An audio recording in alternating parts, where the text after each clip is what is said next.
gracias por acompañarnos en Contrapuntos. Acabas de publicar una novela, Como un río que me cruza, en Funambulista, y es una novela que planteas como un homenaje a los exiliados republicanos en Francia y su aportación a la resistencia. ¿Por qué no nos explicas un poco este planteamiento?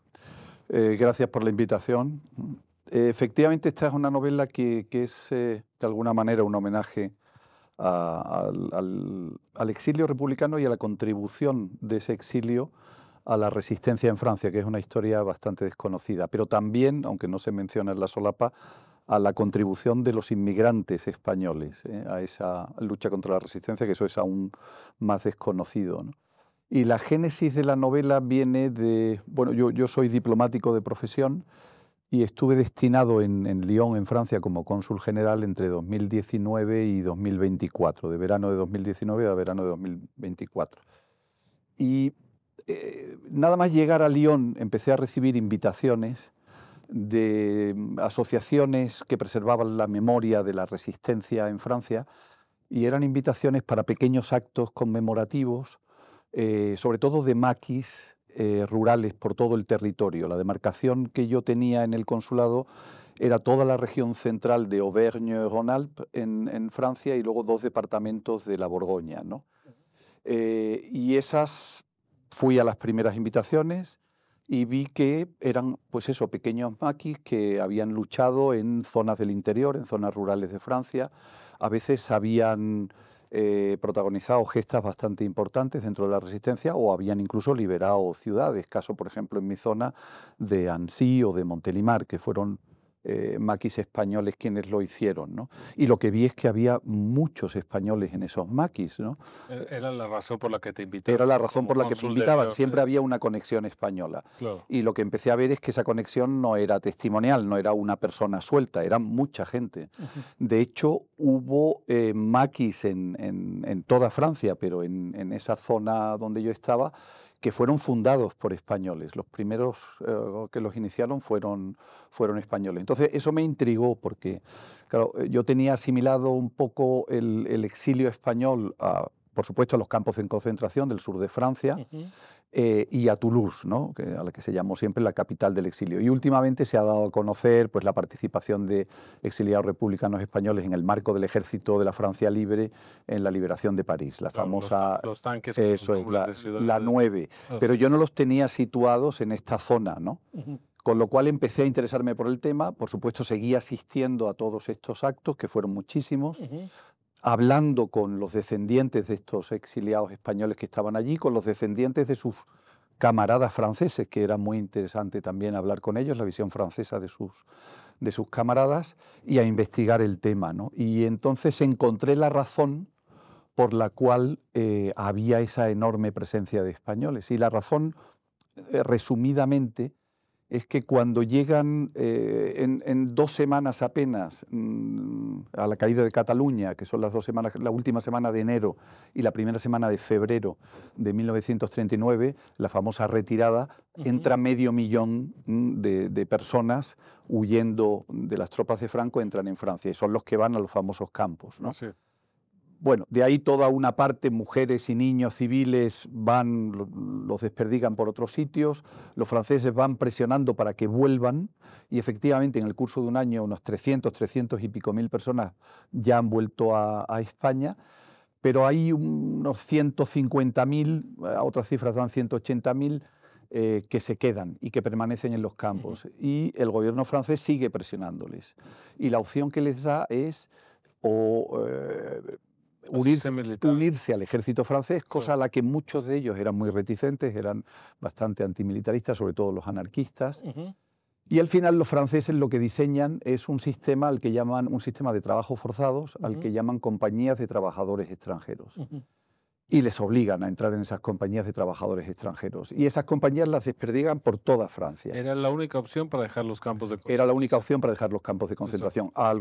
Les amenazaban incluso con devolverlos por la fuerza a España, ¿no? Y además les cae a pie cambiado con la Segunda Guerra Mundial, claro, evidentemente. Exactamente. ¿No? Entonces los franceses utilizan estas compañías de trabajadores extranjeros para reforzar sus defensas ante la guerra inminente que ya se está viendo y venir, o incluso ya desde el comienzo de la guerra, como tienen esa primera fase, lo que llaman la drôle de guerre, ¿no? En la que no hay actividad militar en Francia, hasta el mes de mayo de 1940, pues tienen... Y luego dura solo 6 semanas, pero eso es otro tema, ¿no? Entonces tienen a todas estas compañías pues trabajando en la línea Maginot, en industria bélica, en construcción de infraestructuras, y son muchos, o sea, son... en este tema las cifras bailan mucho de unos autores a otros, y una de las cosas que yo creo que es una tarea pendiente es que hubiera un gran estudio para intentar homogeneizar un poco y profundizar. Que cada persona tuviera su historia contada. Exacto, ¿no? Y que los números cuadren, porque hay una gran diversidad de números de unos historiadores y a otros. Pero se habla de entre 50 y hasta 100.000 españoles en estas compañías. ¿Y ese es el semillero que va a la resistencia? Ese es el semillero porque va habiendo una presión creciente de los alemanes para llevarse a esos trabajadores, sobre todo ya desde la derrota de Francia y la instauración del régimen colaboracionista de Vichy. Esclavos, pero ahora en Alemania, ¿no? Claro, una parte en Francia y una parte en Alemania. En Francia hay lo que llaman la Operación Todt, que es todo el refuerzo, ya una vez que han ocupado los alemanes Francia, el refuerzo de sus defensas, el muro del Atlántico, la construcción de 15.000 búnkeres, bases de submarinos, en Burdeos, Entonces ahí se llevan como unos 25.000, pero quieren llevarse también a gente a Alemania. Y los españoles evidentemente no están dispuestos y empiezan a escaparse de estas compañías de trabajo forzados. Se integran ya. Y se van al maquis, se tiran al monte. Cerrada la frontera con España, ya no lograron huir o ser aceptados en América. Exacto. Porque muchos fueron a México. Exacto, ¿no? Exacto. Pero México pues quizás fue más bien una cierta élite funcionarial, política. Aquí estamos hablando pues de la masa de soldados, ¿no? Entonces tú te enfrentas como cónsul de España en León a estas conmemoraciones y por lo tanto a decenas de historias que no conocías, con mucho sentimiento humano con los descendientes. Muchísimo. ¿Y lo que descubres, aquí tengo una novela o cómo te lo planteas? No, yo al principio no me lo planteo así, pero bueno, voy asistiendo, me van emocionando muchas de estas historias, me implico mucho. Puse en marcha además junto con unos profesores de universidad, en la Universidad de Lyon, profesores españoles de la Universidad de Lyon 2 y Lyon 3. Puse en marcha unos seminarios que hicimos cada año sobre el exilio y la inmigración en aquella zona.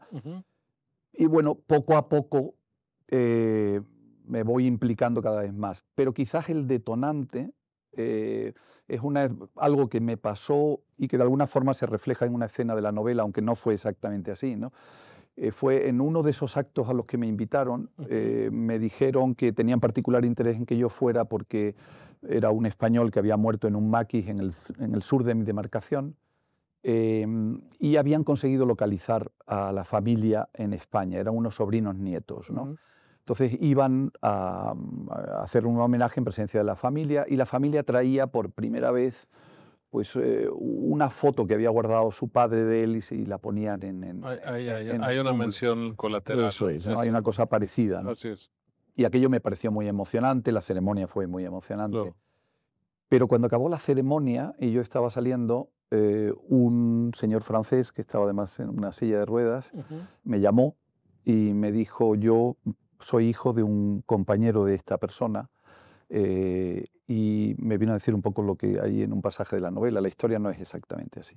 Claro. Esto pasó de otra manera. Es brutal, y lo que, para no revelar el misterio a los lectores, pero lo que te dijo ese hijo de combatiente francés, eso es que revelaba el gran enfrentamiento entre anarquistas y comunistas, Exacto. Incluso después de la guerra civil, y cómo se mantuvo dentro del maquis, ¿no? Por supuesto, y en Francia durante toda la época de la resistencia, ¿no?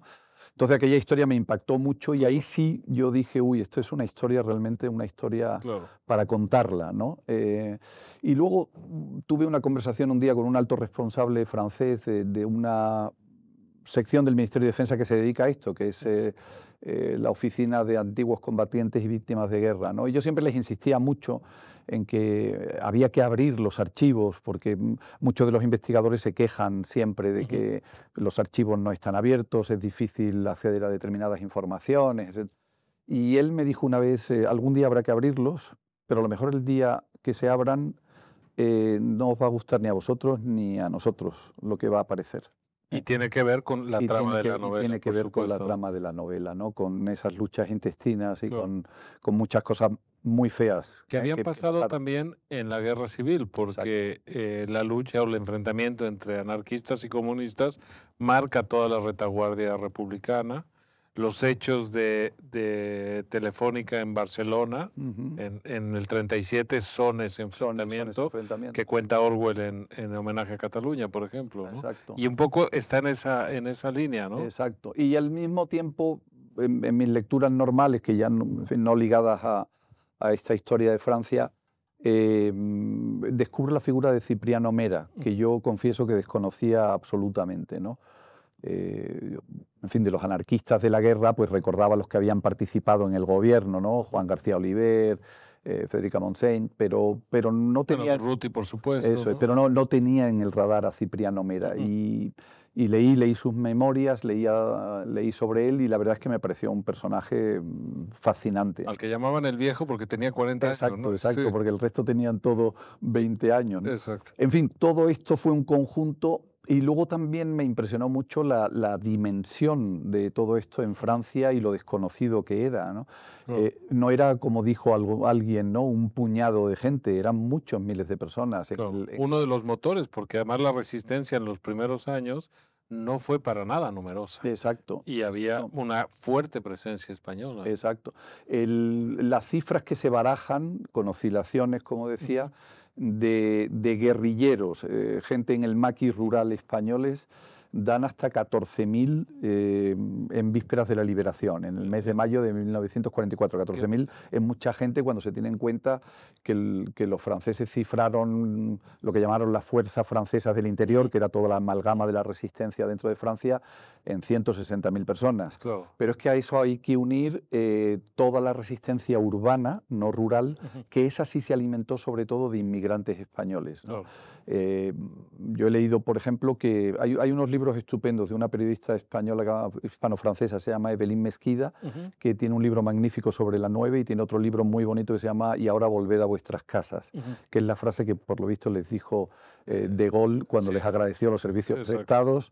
Le dijo, muchísimas gracias en nombre de Francia, pero ahora ya se acabó, esta es una cuestión francesa, ¿no? Entonces ahí se cita que, por ejemplo, solo en la liberación de París, aparte de la contribución de la 9 de la segunda división blindada, hubo hasta 4.000 resistentes españoles luchando en las calles de París. Como urbanos, digamos. Sí, sí, y además con contribuciones muy significativas. Por ejemplo, quien detiene al gobernador militar francés que se encastilla y se enroca en un hotel, el Hotel Le Meurice, con tropas de élite. Bueno, ahí estaba la policía, ¿no? También, ¿no? Pero, y que no podía entrar nadie, son unos emigrantes españoles, antiguos también exiliados, que entran a golpe de granada, que rinden, suben hasta donde está el general y lo derrotan. Lo rinden, el general les pide, por favor, que lo único que les pide es que le dejen rendirse a un oficial francés.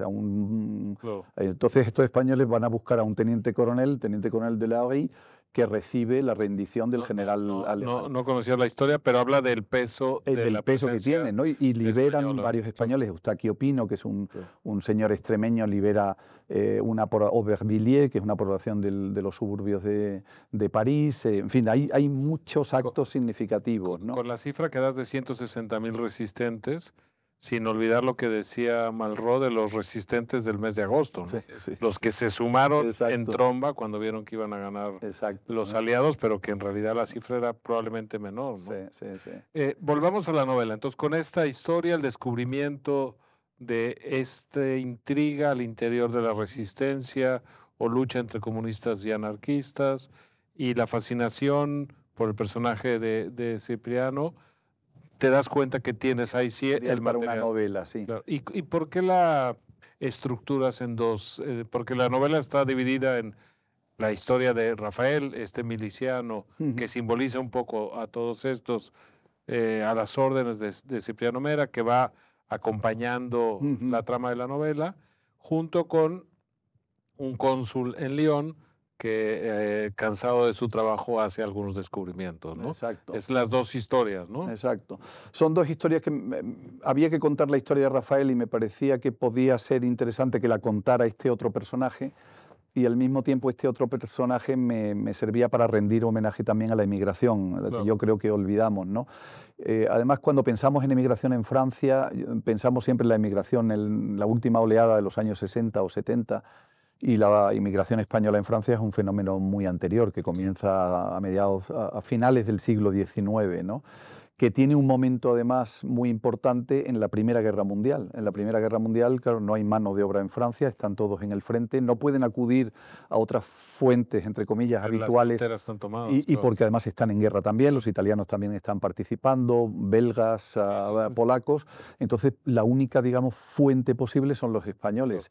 Y la población inmigrante española en Francia se más que duplica desde 1916 hasta justo después de la guerra, ¿no? Te das cuenta con los números en la mano siendo cónsul, claro, porque tienes que dar permisos, documentos de distinta naturaleza. Veo los archivos también del propio consulado, gente que te llega y te cuenta que su familia está allí desde hace X tiempo. Luego también fue muy importante para eso la ley de memoria democrática, que ha permitido y todavía está permitiendo acceder a la nacionalidad a los nietos. Claro, que mucha gente quiere la nacionalidad. Exacto, entonces me empiezan a llegar muchos nietos, e incluso bisnietos, pidiendo la nacionalidad, y me cuentan que su abuelo está allí, pues porque Lyon se convirtió en un destino privilegiado, prioritario de emigración española, porque era una ciudad muy industrial, y esa industria se reconvirtió en industria de guerra. Con lo cual muchísimos españoles, masiva, exacto, Lyon y Villeurbanne, ¿no? Y desde entonces hay una presencia muy significativa allí, ¿no? Oye, y en la novela, que me gusta mucho la habilidad para combinar estos dos tiempos, porque también recreas la vida de Ginés, que es el cónsul, su fascinación con Francia desde joven. Porque su padre han sido emigrantes. En Murcia, su padre había sido emigrante, etcétera. Y creo que está muy bien contada la vida de Ginés, en contraste con la del miliciano, que al final de la novela también se unen de una manera muy brillante en términos narrativos. Pero sin embargo, leyendo la novela, me quedé con el gusto de que quizá eres un poco complaciente con la historia de los anarquistas. Digamos, cuentas solo el lado luminoso de los anarquistas, pero quizá obvias un poco la parte más oscura, sobre todo en la guerra civil, cuando quisieron imponer la revolución a las necesidades de guerra, o cuando cometieron en la retaguardia muchos crímenes injustificables, ¿no? Entonces, no sé cómo te defenderías de esta crítica amistosa, digamos, ¿no? Sí. No, y la acepto, y no eres el primero que me lo dice. Lo que pasa es que yo creo que la razón fundamental es que la de los anarquistas es una historia de dobles perdedores. Pierden la guerra, y pierden la guerra dentro de la guerra, y pierden también el exilio. Porque en el exilio, al igual que lo que pasó en la guerra, en el exilio en Francia y en la lucha de la resistencia en Francia, se acaban imponiendo también los comunistas. Claro, y después de la Segunda Guerra Mundial, el prestigio comunista es absoluto. Exacto, y ahí ya acabaron, ¿no? Claro. Cuando, igual que pasó en la guerra en España, los anarquistas eran predominantes en términos de números en el exilio francés, ¿no? Claro. Y en la guerra muchos más. Y en la guerra muchísimo más, ¿no? Y sin embargo acaban perdiendo, son derrotados sucesivamente hasta caer ya absolutamente en el olvido, ¿no? Entonces sí, digamos que había un punto de partida un poco de simpatía, sin olvidar lo que fueron, ¿no? De hecho, por eso el protagonista, y con eso tampoco se desvela nada porque es el inicio de la novela, parto al inicio de la novela de que el propio protagonista comete un crimen a sangre fría. Sin duda, aunque el protagonista nunca está arrepentido de él. No se está arrepentido, pero se queda bien claro que es un crimen a sangre fría, sin ninguna razón para cometerlo. A los señoritos del campo, ¿no? De hecho, pensé en un momento dado introducir algún capítulo al inicio también con un enfrentamiento personal entre él y las personas a las que acaba asesinando, que son sus señoritos, ¿no? Claro. Pero preferí no hacerlo, precisamente para que se viese que el crimen era gratuito, a sangre fría y sin motivación ninguna, puramente por motivos ideológicos. ¿No? Y él nunca se arrepiente. Eso es cierto, eso te defiende un poco. Por eso. Y luego también pensé, como tú dices, que quizás en la época de Madrid haber introducido otros elementos, ¿no? En concreto, pues el tema de las checas, etcétera. Claro, porque en la novela, una parte importante de la novela que transcurre en la historia de Rafael es en Madrid, que es asignado a la defensa de Madrid, trabaja muy de cerca en la reconversión de las milicias anarquistas en una brigada ya del ejército republicano. Y ahí él está fascinado con Madrid porque viene de campo, Sí. Del campo cordobés, de una vida muy limitada y muy exigente, y de pronto queda fascinado con Madrid y se entiende la capital, la cultura, un romance increíble, etcétera. Pero quizá esa fascinación con Madrid oculta todo lo que estaba pasando en el Madrid republicano, ¿no? Lo que pasa es que eso sí fue deliberado también, y ya no por el tema anarquista o por el... yo tampoco quise repetir otra novela más de la guerra civil yo creo que el tema de la guerra civil, y lo estamos viendo ahora además, ¿no? Nos ha dividido, no tenemos una memoria común, aquí hay varias memorias fragmentarias, y a mí me parece que es muy importante que intentemos reconstruir una memoria común, y para ello hay que ir a las historias humanas. Si las historias volvemos a la parte puramente política de lo que pasó históricamente, yo creo que nunca vamos a conseguir encontrar unas bases comunes de entendimiento, ¿no? Yo recuerdo cuando hacía las oposiciones en la escuela diplomática, siempre nos contaban cómo habían Jean Monnet decidido iniciar el proceso de construcción en Europa después del gran trauma de la Segunda Guerra Mundial, y era lo que llamaban la Europa de los pequeños pasos. Vamos a olvidarnos de las grandes teorías políticas, vamos a construir la Europa a partir de pequeñas cosas, la unión del carbón, del acero. Yo creo que tenemos que hacer un proceso de reconstrucción similar en cuanto a nuestra memoria colectiva, ¿no? Y quizás eso pase por las historias humanas, olvidándonos un poco de la parte puramente ideológica o de la rendición de cuentas o de la contabilidad entre lo que pasó en un lado y en otro, ¿no? Sí, eso ya está muy contado, lo han contado otros mucho mejor que yo, ¿no? Es interesante tu punto de vista, desde luego, y en la novela está muy bien resuelto, y ahí ese Madrid heroico, que también lo fue, es emocionante volverlo a visitar. Pero sí hay historias humanas, yo no diría políticas, humanas, de gente que sin deberla ni temerla, pues le hicieron el paseillo, o que luchó por la República y acabó en una checa, ¿no? Y quizá ese aspecto, pero no tanto en lo ideológico grande, sino en lo humano concreto, ¿no? Yo prefería omitirlo, preferí centrarme en otra historia. Pero es perfectamente legítimo, ¿no? Porque tú cuentas lo que quieres contar, exacto, ¿no? Exacto. Y está muy bien narrado. Soy consciente de lo que dices, y por eso se introduce ese capítulo inicial sobre ese asesinato a sangre fría, ¿no? Para decir, en cambio, con el comunismo sí tienes una vertiente bastante crítica, ¿no?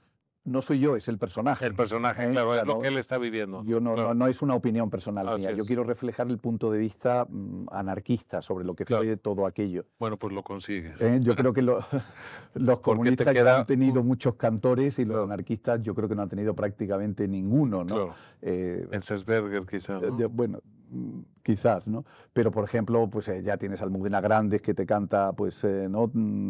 todo lo que fue el exilio comunista, y yo preferí centrarme en estos grandes perdedores y en estos dobles y triples perdedores. Y que la historia, que no podemos revelar, pero que es terrible, sí cuenta cómo el comunismo se va apoderando de los instrumentos de la República y al final impone su ley en el frente y en la retaguardia. Exactamente, exactamente. Y lo vuelve a hacer en el exilio. En el exilio y en la resistencia. Así es. Con el agravante, además, de que, como se refleja y el protagonista de la novela repite incesantemente, claro, los comunistas al principio deciden no participar, ¿no? Dada el pacto Molotov-Ribbentrop, pues hasta junio del 41... Se lo reclama, claro, hasta junio del 41, en que los alemanes invaden Rusia, no hay participación comunista, y de repente, cuando ya deciden y reciben las instrucciones desde Moscú de que ahora sí se adueñan de todo y se apoderan absolutamente de todo. Además, intentando hacerlo de una manera supuestamente colegiada y consensuada, ¿no? Crean esa Unión Nacional Española, ¿no? ¿Quién lo diría hoy en día? Un movimiento comunista creando una Unión Nacional Española y proyectando una operación a la que llaman Reconquista de España, ¿no? Increíble. Pero acaban quitando de en medio a todos estos líderes anarquistas que habían tenido un papel muy importante en la resistencia francesa. Incluso no solamente a los líderes anarquistas, líderes comunistas que habían tenido una actitud, digamos, más dialogante con los anarquistas en la resistencia francesa. Es el caso de Cristino García, por ejemplo, que dirigió todo el maquis en la zona sur, ¿no? de Francia, y que tuvo una relación excelente con otro de los personajes históricos de la novela, que es un resistente anarquista, que es Juan Pujadas, Claro, que un es catalán, real, por supuesto, y que estuvo en la que estuvo en la Resistencia. Resistencia, y que tuvieron una magnífica relación los dos.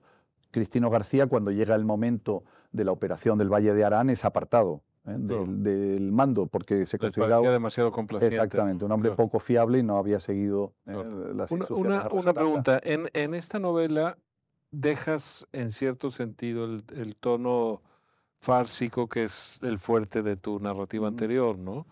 ¿Porque justamente querías hacer un homenaje o porque pienso en, no sé, en la novela La Crème Connection, ¿no? Sí. Bueno, es todo una gran farsa Sí. de la idiosincrasia andaluza, de la corrupción, de la vida, va desde lo sagrado hasta lo profano, ¿no? Sí, sí. Esa Andalucía de los 90, que creo además fue un libro de culto en su momento, ¿no? Sí, sí. En la ínsula insufrible, Inefable. inefable también.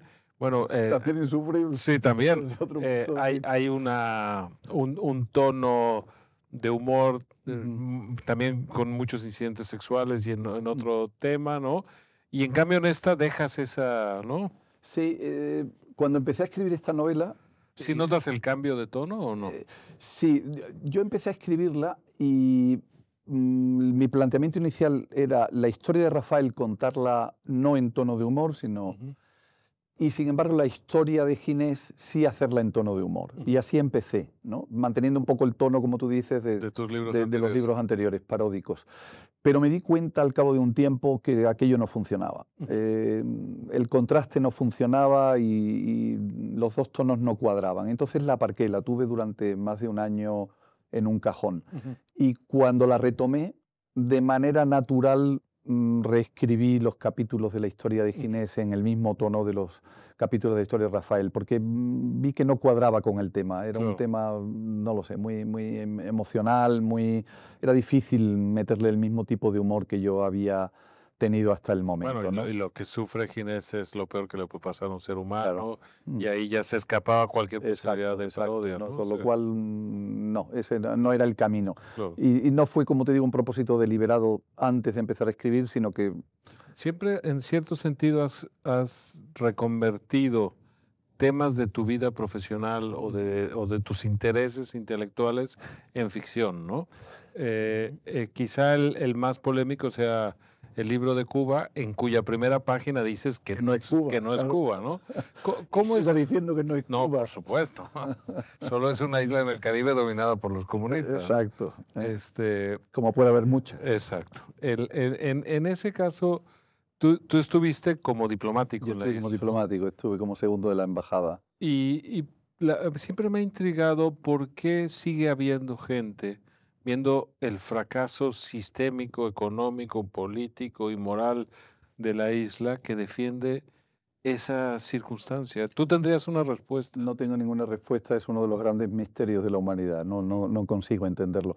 Consigo entender que alguna gente dentro de Cuba, por razones muy emotivas, muy emocionales, no acabe, digamos, de asimilar que aquello, ¿no?, fue un gran fracaso. Hablo de personas que yo he conocido y que me han dicho, yo a pesar de todo, pues Porque entregaron su vida a esa entregué causa. mi vida cambió radicalmente. Yo no hubiera tenido la vida que he tenido si no hubiera sido después de la revolución. Pues, por ejemplo, una señora muy amiga nuestra, pues una señora negra del oriente cubano, de una familia paupérrima, su vida cambió, para bien con la revolución, las oportunidades que tuvo. Entonces yo entiendo que ahí, bueno, hay unos lazos emocionales que son difíciles de soltar, sobre todo en determinadas edades, ¿no?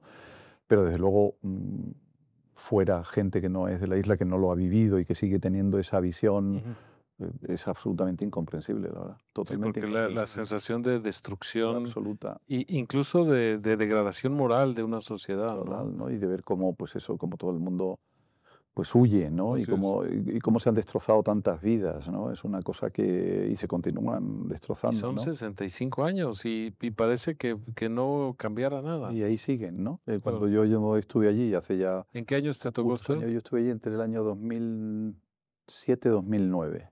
Ujú.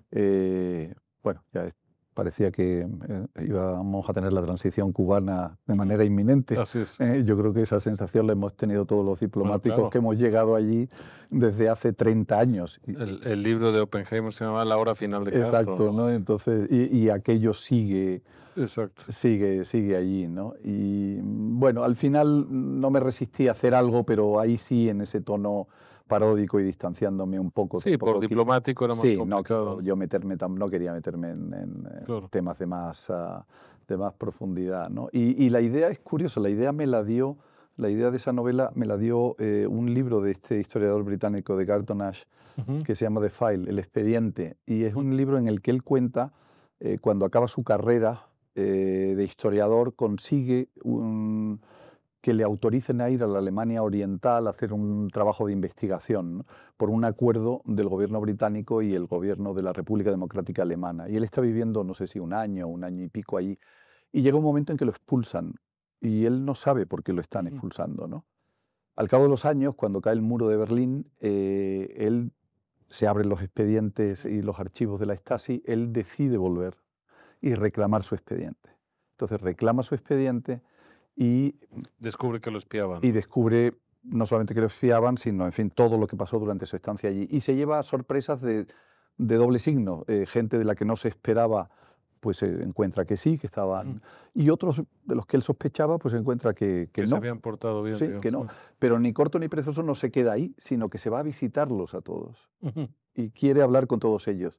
No en tono recriminatorio, sino simplemente para que le expliquen por qué, ¿no? Y cuál es la historia. Me pareció realmente Eso está en el trasfondo de la novela, aunque la novela, la intriga sexual, exacto, por supuesto, claro. que es la forma en que en esa isla rara que no llamaremos Cuba se casa mucha gente, ¿no? Con el truco de la mulata o el mulato. Exacto, exactamente. Claro. Oye, Juan, ¿y ahora dejaste León? Sí. Y estás destinado en Orán, ¿no? En Argelia. ¿Cómo es la vida desde esa perspectiva? ¿Cómo te sientes? ¿Cómo ves una sociedad musulmana, pero al mismo tiempo gobernada por los militares? Lo que puedas hablar en comodidad, ¿no? Sí, bueno, yo prefiero no entrar mucho en temas políticos, sobre todo en los sitios donde estoy destinado, ¿no? Pero sí puedo decir que es un puesto, para nosotros, un puesto muy complejo, porque es un puesto en el que sobre todo se trata la cuestión migratoria y visados, ¿no? Hay una demanda enorme de visados, mucha gente que quiere dejar el país, y en fin, Es un trabajo delicado. Es un trabajo delicado, es un trabajo difícil, es un trabajo además que se hace en condiciones difíciles, como hemos dicho desde la Asociación de Diplomáticos Españoles a la que yo pertenezco, que es nuestra, digamos, organización profesional sindical. Yo soy miembro de la Junta. Desgraciadamente, los consulados de España en general, las embajadas también, pero hablo de los consulados, que son los que dan servicio directo a los nacionales españoles, se encuentran en una pésima situación, ¿no? Esa es una reivindicación pública que es una reivindicación ¿no? pública que hemos hecho y que continuamos haciendo, y que los que estamos, digamos, en las trincheras lo vivimos a flor de piel. No tenemos los medios para dar los servicios. Como la asociación ha puesto de relieve, es un problema que viene de lejos, no es un problema que sea de ahora ni que sea exclusivamente responsable el gobierno actual. Ha habido una falta de inversión, dedicación de medios durante 25 años al menos. Y hemos pasado, los números son muy fáciles, de 900.000 españoles fuera en el año 2000 a más de 3 millones en la actualidad, y vamos rápidamente hacia los 4 millones por la Ley de Memoria Democrática. En América Latina el impacto va a ser brutal, ¿no? Claro. Y no está acompañado de la dotación de personal, no solamente de eso, recursos. a través de las crisis por las que hemos atravesado, la crisis de 2010, etcétera, los medios se han reducido. O sea, tenemos incluso menos medios de los que había en el año 2000, y eso lo sufrimos los que estamos dando ese servicio. Bueno, y lo sufre, evidentemente, quien más lo sufre son los ciudadanos españoles sobre todo, son los que tienen derecho a esos servicios, pero también servicios ciudadanos extranjeros que también solicitan sus visados y necesitan otros servicios de nosotros. Y desde la Asociación de Diplomáticos Españoles presentan propuestas concretas. Sí. ¿Cuáles serían las demandas así básicas, ¿no? Pues hemos presentado una propuesta que yo creo que es bastante interesante, sobre la financiación de lo que es preciso. El nivel de las necesidades es de tal tamaño en este momento que es irrealista pensar que eso va a suceder vía presupuestos. Es preciso que haya un aumento de presupuestos, pero va a ser imposible. Además, llevamos 25 años, incluso en épocas como ha habido ahora, ¿no?, de bonanza económica y de alegría presupuestaria, no se han dedicado esos recursos necesarios. Entonces nosotros lo que proponemos es que una parte de la inmensa recaudación consular, como hacen en otros países, se dedique a renovar, reformar la red consular, se quede en la red consular. Y además hemos propuesto diversas fórmulas según las cuales eso se puede hacer sin que Hacienda pierda, digamos, la cantidad de dinero que ha ido recaudando. Se pueden incrementar los ingresos de la red consular de forma muy fácil por diversas vías y ese excedente pedimos que se dedique a la red consular, porque en los próximos años, sobre todo como consecuencia de la Ley de Memoria Democrática, pero también del retraso acumulado de décadas ya, van a hacer falta inversiones gigantescas. ¿Y por qué dices que hay tantos ingresos? ¿Por el costo de los servicios? Claro, nosotros cobramos, aunque hemos hecho un estudio de la Asociación de Diplomáticos y tenemos las tasas más bajas de todos los países occidentales, con enorme diferencia, los servicios, salvo los de registro civil, que son gratis por definición, los servicios se cobran. Los visados pues son 90 euros, un pasaporte 30 euros, etcétera, y eso genera pues unos ingresos interesantes. 100 y pico millones de euros al año, y sería además muy fácil aumentarlo. Si aumentas la capacidad de emisión de visados de un consulado, pues aumentas la recaudación 1.000 visados, 90.000 euros adicionales. O sea, hay muchas fórmulas que se pueden utilizar, pero desde luego nosotros lo que venimos avisando es que es necesaria una gran inversión, una dotación adicional de muchos más medios, recursos humanos, etcétera, porque si no podemos asistir en los próximos años al colapso de muchos consulados. Y adicionalmente el peligro de que se cuele gente con papeles fraudulentos. Eso por la parte, claro. O sea, restas capacidad de vigilancia y de control al mismo tiempo. Pero pensando solamente, digamos, en el servicio que se da a los españoles, consulados como, bueno, el mayor consulado que tenemos en el mundo, que es el Consulado de Buenos Aires, que tiene ahora mismo unas 350.000 personas ya inscritas en ese consulado, o sea que sería, pues no sé, la sexta o la séptima ciudad de España. Es un consulado que se puede situar con la Ley de Memoria Democrática en breve en 1 millón de personas. Por ejemplo, Buenos Aires, 1 millón de personas Buenos Aires de aquí a relativamente poco tiempo. El tiempo que se tarde en procesar todo, eso es imposible, o sea, eso es el colapso, ¿no?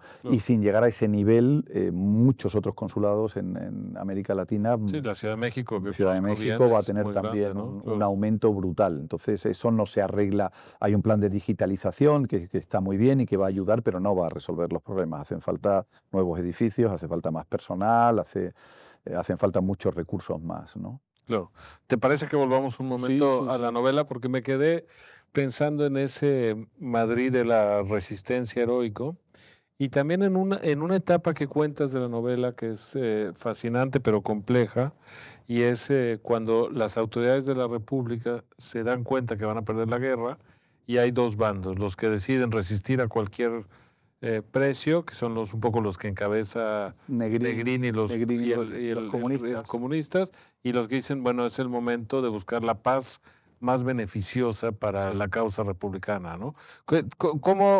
Y la reproducción histórica que haces de ese pasaje me parece que está muy bien logrado, ¿no? Que acaba en el golpe de Casado, al que se suma Miaja y demás, ¿no? ¿Por qué no nos cuentas un poquito del proceso de investigación, tus conclusiones de esa etapa, ¿no?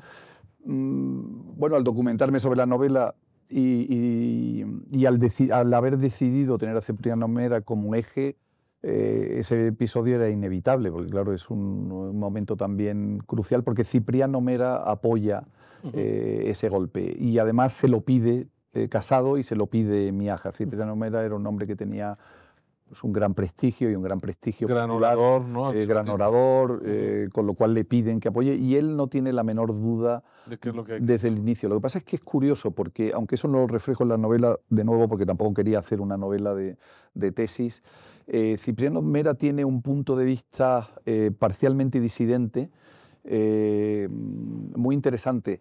Él es firme partidario de la negociación, pero es firme partidario de la negociación desde una posición de fuerza. Y no le hacen caso. Y él avisa varias veces que va a ser un desastre porque si no se negocia desde una posición de fuerza, Franco no va a hacer aceptar en el menor caso, que es lo que pasó al final. Claro. Y él preconizaba medidas muy radicales, como la selección de unos cuantos miles de personas notorias, digamos, que estuvieran prisioneras franquistas en la zona republicana y tenerlos de rehenes, y presentarlos abiertamente como rehenes en esa negociación, o amenazar con la destrucción de una serie de infraestructuras importantes, minas de mercurio en Almadén, cosas de ese tipo, ¿no? Pero no es la vía que toma Casado, que lo que decide es simplemente pues, enviar una comisión de militares a negociar, confiados quizás en que al hablar entre compañeros militares de carrera... Militares leales a la República contra los alzados. Exacto, ¿no? Pero yo creo que él confiaba en que, digamos, a pesar de las diferencias ideológicas, podía haber un código compartido, unas antiguas amistades compartidas, que hubo episodios durante la guerra, ¿no? Y episodios bastante emocionantes, ¿no? De reconocimiento entre unos y otros, ¿no? Creo recordar que había uno de Quindelán, el jefe de la aviación, cómo le da el pésame por carta a un compañero suyo, cuyo hijo también aviador había muerto defendiendo a la República, ¿no? Sí, sí. Y le escribe una carta preciosa, ¿no? Diciéndole, a pesar de nuestras diferencias, somos lo que somos amigos, tal. Claro. Yo creo que confiaron excesivamente en eso y fue un fracaso, un fracaso total. Lo único que hicieron desde el lado de Franco es ganar tiempo para preparar la ofensiva final con la cual ya cerraron la guerra. O sea que en eso Cipriano Mera tuvo razón, pero claro, la medida que preconizaba... Era más sufrimiento, más dolor, más desgaste. Y era muy radical. Claro. Era muy radical. Hay otra escena de la novela que me gusta mucho, aunque estoy enfocándome en lo histórico, pero no tanto en los personajes, que están muy bien logrados, y es la tristísima intento de salida del ejército republicano que se queda atrapado en Valencia. No llegan los barcos prometidos, los mandan a Alicante, tampoco llegan. Exacto. Y ahí quedan en los muelles miles de personas. Hubo muchos suicidios allí, ¿no? Por ejemplo. Cuentan testigos que estuvieron allí, que escaparon, como se escuchaban periódicamente tiros, que era gente que se iba suicidando, ¿no? Al cuerpo de Casado y Miaja exclusivamente. Y los escoltaron fuera y nada más. Y todos los llevaron al puerto de Gandía, que controlaban ellos. En la época había una concesión, al parecer, y desde ahí sacaban una serie de productos y sacaron a esta gente y poco más. Y poco más. Claro. El que tuvo un comportamiento, la verdad, muy loable fue un capitán de marina mercante británico, era galés, Archibald Dickinson, que era el capitán de un famoso barco, el Stanbrook, que fue el que llevó a un gran contingente de Marsella, ¿no? No, él lo llevó a Orán, precisamente a Orán. Y este hombre, a diferencia de otros barcos que estaban en el puerto de Alicante en aquel momento, hubo uno, no recuerdo el nombre del barco, que se negó en rotundo, solo aceptó pues, a un pequeño grupo de notables, gobernadores civiles, etcétera, etcétera. Este hombre decidió, sin tener instrucciones para ello, el máximo cupo máximo, incluso él temió por la navegación, porque el barco se escoraba, y en un barco que podría haber aceptado pues, 500, 600 personas, fueron 3.000 y pico personas hasta ahora. Pero fue una decisión personal. Y muchos seguramente salvaron la vida o la cárcel, ¿no? Un gran número, evidentemente, ¿no? Por lo que se vio después, ¿no? La represión fue enorme y mucha gente fue directamente fusilada. Así ¿no? es. Sobre todo los que tenían hechos de armas detrás, y estos eran soldados, ¿no? Exacto, muchísimos, ¿no? Claro. Pero sí, aquello fue como el final de la escapada, y un final de la escapada bastante triste, ¿no? Hay otra anécdota que me gusta, que es las primeras armas republicanas, que son los Mauser de la Revolución Mexicana, que ha enviado el presidente de México, por ¿no? Lázaro Cárdenas. Sí, y he leído testimonios en que están profundamente agradecidos, claro, porque es que la reclamación de que no tenían armamento es una reclamación constante, ¿no? Claro. Y la reclamación de los anarquistas de que los comunistas no les dan armamento, el armamento que envía la Unión Soviética, también es constante. Claro, ¿no? y que es mala y que tiene mil problemas, ¿no? Exacto. Bueno, pues estamos ante una novela que merece mucho la pena leer, Como un río que me cruza. Es un homenaje, es una recreación viva, es un canto a la vida desde la guerra y la muerte. Así que una invitación muy cálida a leerla y un gran agradecimiento, Juan, por acompañarnos en esta conversación. Y quería hacerte una última pregunta, a menos de que quieras decir algo más de la novela para rematar. No, yo solo quiero agradecerte por favor. la invitación. Y es que a todos los invitados a Contrapuntos les pregunto sobre un título, un libro que el público que nos escucha no puede pasar por la vida sin haber leído, ¿no? No. Y me gustaría, y me intriga mucho conocer cuál es tu recomendación. Yo dudaría entre dos. ¿Se vale decir dos, si quieres? Bueno, uno es una obviedad, pero para mí es una obviedad, digamos, reciente, que es El Quijote. Yo pertenezco a esos millones de españoles que leyeron el Quijote obligados de jóvenes, que en aquel momento no encontraron especial satisfacción en el libro y que he ido redescubriendo a partir de una cierta edad. Yo creo que El Quijote es un libro que hay que leer a partir de una cierta edad. Y marca una de tus novelas, por supuesto, que le haces un gran homenaje. Exacto, ¿no? Entonces ahí uno vuelve a releer El Quijote ya con un bagaje detrás y lo aprecia muchísimo más y ya es una fuente continua de descubrimientos. Pues eres el primero que mencionas al megaclásico por antonomasia, o sea que bienvenido. Me alegro. Y luego otro que para mí también es una debilidad es Tolstoy. Yo creo que es bueno, a la altura de Cervantes en la novela, y yo creo que Guerra y Paz es un libro que lo tiene todo, ¿no? Tiene todo lo que hay en la condición humana, ¿no? Guerras, desastres, generosidad, traiciones, amor, y luego esos fogonazos. Grandes textos en francés, ¿no? Y luego esos fogonazos que tiene siempre Tolstoy, claro, ¿no? Que de una agudeza increíble, que son plenamente válidos hoy en día. Uno de los personajes en Guerra y Paz define a un diplomático como alguien que no dice nada, pero lo dice en francés. Entonces, cambias el francés por el inglés. Y se adapta bastante. Y se adapta, ¿no? Claro. Y luego, no en Guerra y Paz, pero en Ana Karenina hay una definición de un funcionario exitoso, que creo que es el hermano de Ana Karenina, y dice, era un funcionario muy respetado y de gran éxito porque sentía una total indiferencia hacia su trabajo, nunca se dejaba llevar por el entusiasmo, con lo cual nunca cometía errores. ¡Qué maravilla! La fascinación de Guerra y Paz también es que quizá hay, no sé, 500 personajes y nunca te pierdes. Sí, siempre sabes quién está hablando, qué está diciendo, cuándo aparece. Es un prodigio. Es una cosa novelística, es un prodigio. ¿No? Y se pueden reconstruir la invasión napoleónica con ese libro al mismo tiempo. O sea, de fidelidad histórica, ¿no? Sí, estupendo. Muchas gracias, Juan. Muchas gracias a ti. Gracias.